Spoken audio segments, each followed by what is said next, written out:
Last week, you talked about noticing the patterns in our life. What happens once we start to understand these patterns? What happens next? The next step is reclaim. And reclaim isn't about self improvement, it's about self understanding.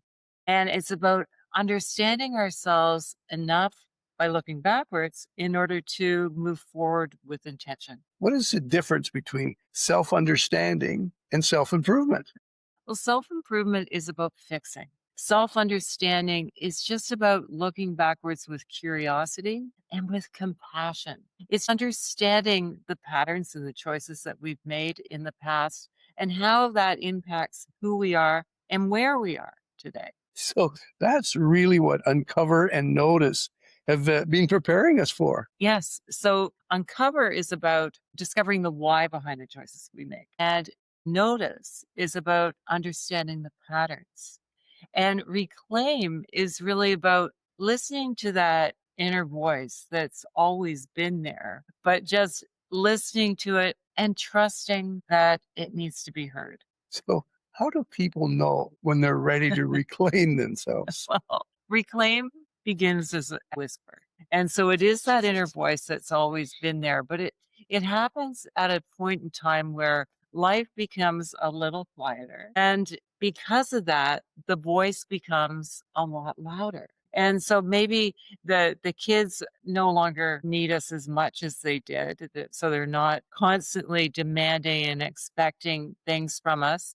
Maybe it's because our kids have grown up and left home. And so therefore we have more space to breathe and space to listen.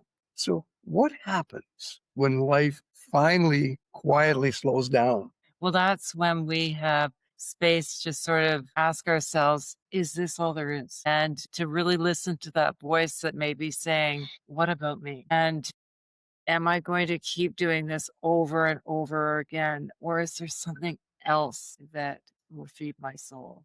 So, what does that quiet voice sound like?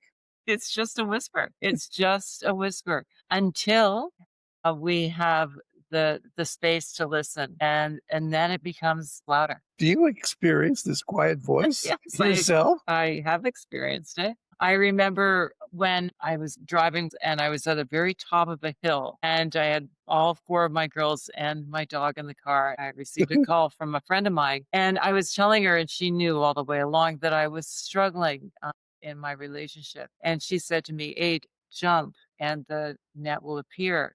And in that moment, I said, "Okay, I'm jumping. I am going to leave my marriage."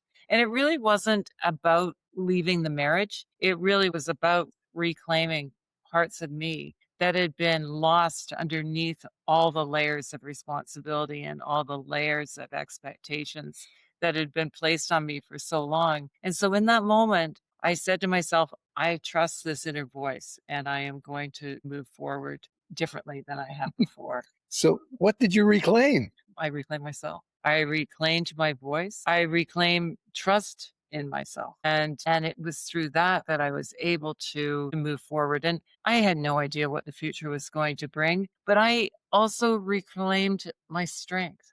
I always knew I was strong, but through all the confusion, I had forgotten that.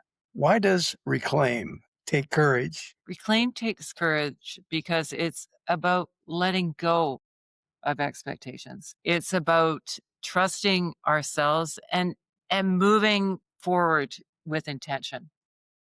What is the one thing you'd like people to reflect on this week?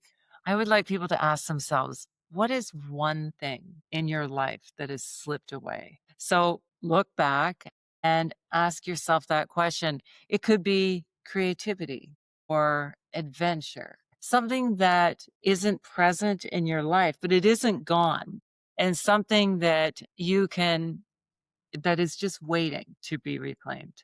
So, what happens next? The next step is allow, which gives ourselves permission to actually act on that voice and to, which will then allow us to live in alignment and trusting ourselves so we can move forward with intention because we are listening to our inner voice. What an exciting journey.